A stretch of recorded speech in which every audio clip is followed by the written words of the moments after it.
Hola chicos! Hey, it's been a long time since I've posted a video, so I wanted to do this new one because I was, well, one of the reasons it's been so long is I'm doing less of Spanish 1 and 2, and I'm doing more of AP Spanish classes here at the high school. But I have a Spanish 3 course, and I was going over the words por y para with them. They're both used to say for, but used for so much more, as the slide so cleverly states. And some of them said, hey, this works for me. And I said, should I put it online? They said, yeah, go ahead. So I figured, okay, I'll make another video. So let's get right into por y para. If you want any help with this, we'll get right into it. So, profe, if por means for and para means for, how can I know when to use which? By the end of this little lesson, you should be a little bit better with discerning between por y para. Let's just do a quick little pretest here. So, este libro es blank mi clase de español. Is it por mi clase or para mi clase? It's para.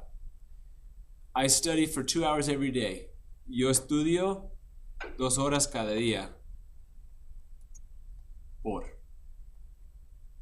Juanito no se porta bien en la clase. El blank ejemplo siempre habla con Carlitos. So Juanito doesn't behave well in class. He, for example, always talks with Carlitos. Is it for example, por ejemplo or para ejemplo? Well, this one would be por ejemplo. Number 4, yo voy a manejar para Phoenix or por Phoenix? I'm going to drive for Phoenix, para what? Well, it could be para. What about number 5? Yo voy a manejar blank Phoenix. It's also para. Those are both correct. So what the heck is going on here? Well, again, hopefully by the end of this lesson, it'll make more sense. Now, when I was first learning Spanish, I remember getting a huge list of when to use por and when to use para. And I remember, I don't remember if the teacher told us to memorize it or if my classmates did, but I remember feeling pressure to memorize this list of words, or this list of when you use por. And I'm like, these lists don't work for me. Because if I'm speaking Spanish, I can't sit there and say, hey, nosotros vamos a viajar. On the list it was por. No, para, because number 2 on list 3 says number 47, square root of that, it was just too much for me to try to figure it out. So I'm a little bit more visual, but here's a list of when to use por. If you want to look at it, you can just pause. And then here's a list of when to use para. Again, pause if you want to go over it. And here are an abbreviated version of the 2 lists, so you can compare them side by side.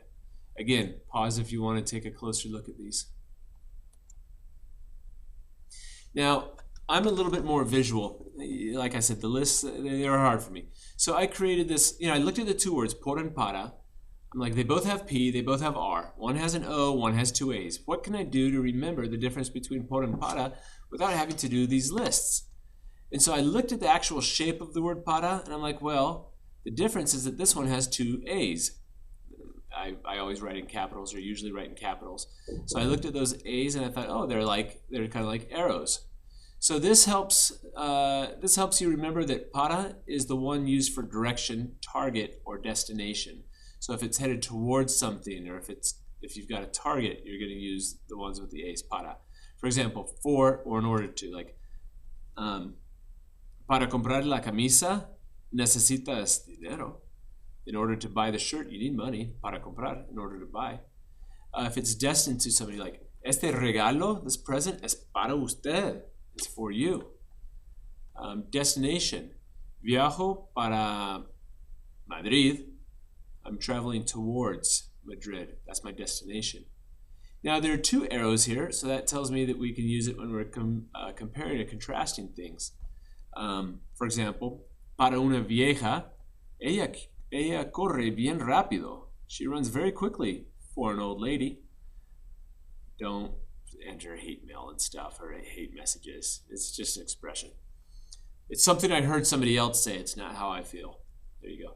But so when you're comparing or doing a relation of a contrast, you'll use para.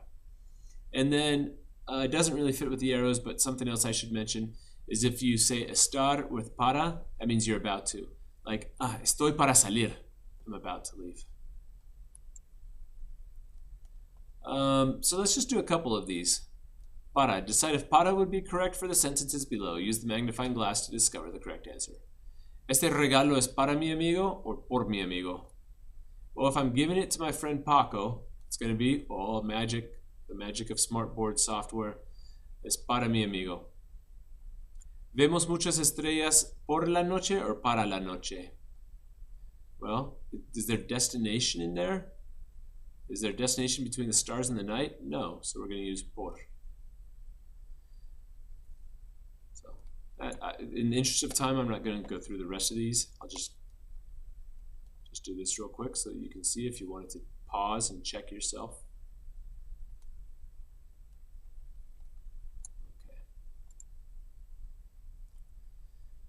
So if para has the arrows, what about por? Well, por, look at the actual shape of the word por. It has a big gaping hole in the middle of it. So here's how you remember what por is used for. Oh, so much scrambled stuff all over. Let's look at the numbers. Number 1, through. So I'm going to drag down this number 1. So you can go through that big O in the middle. It's a big hole. You can go through it.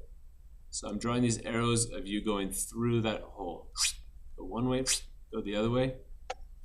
So through, like if I'm traveling through, if I'm walking through the park, it'll be por. Número 2, it says general time or place. Well, again, we got a big O in the middle. If you want to say for how long you've been doing something for a general amount of time or a general place, we'll use por. Looks like a clock. That O is like a clock. Okay, the next one, 3, in exchange for. For example, hey, I'll give you $5 in exchange for that used book. Okay, $3 por tu libro usado, or de segunda mano, whatever. You know, I'll give you $10 por la camisa. It's an exchange, so we use por, in exchange. You'll notice that the blue lines that I made earlier, it forms an X, and that reminds us exchange. Okay, 4. Well, if you're talking about what's the speed limit?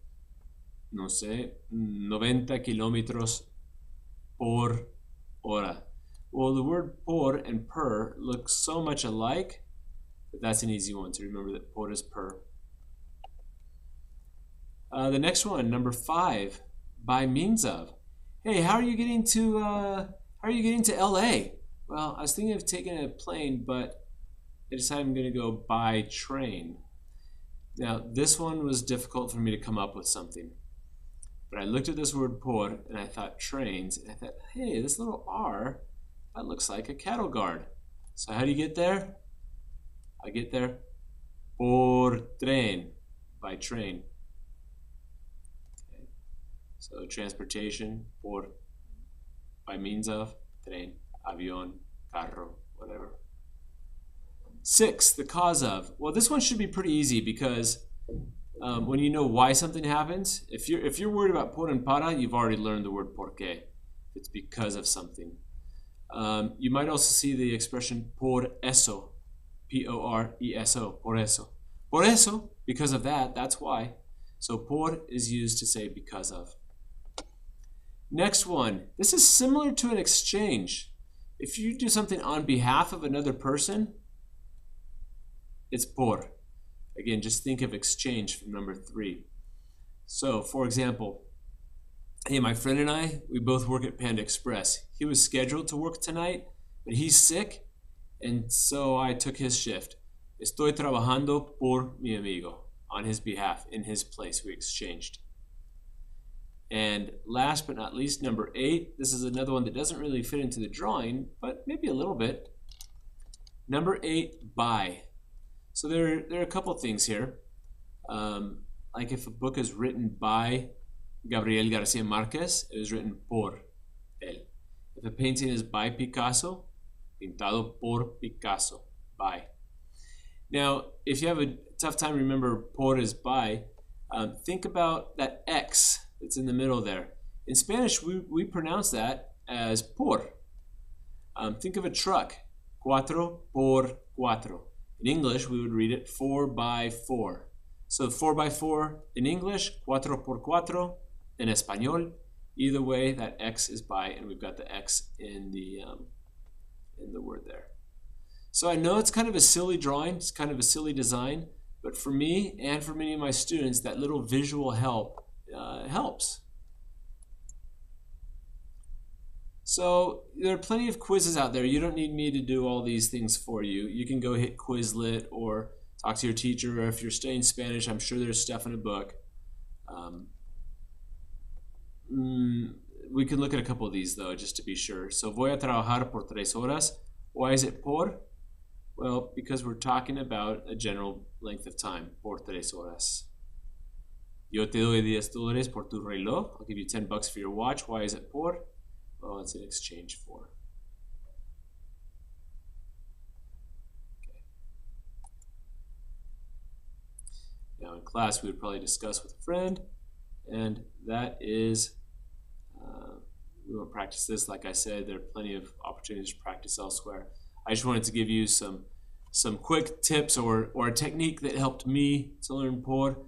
Like I said, I came up with it and it works for me, so I don't expect it to work for everybody, but it does work for some of my students to just sort of visualize the general concept of por and para instead of memorizing lists. If it works for you, fantastic. If it doesn't, you can rewind, go back to the lists and just memorize them and then practice from there. Hey, have a great day. It's Friday here right now, so I'm going to go enjoy a weekend. Ciao.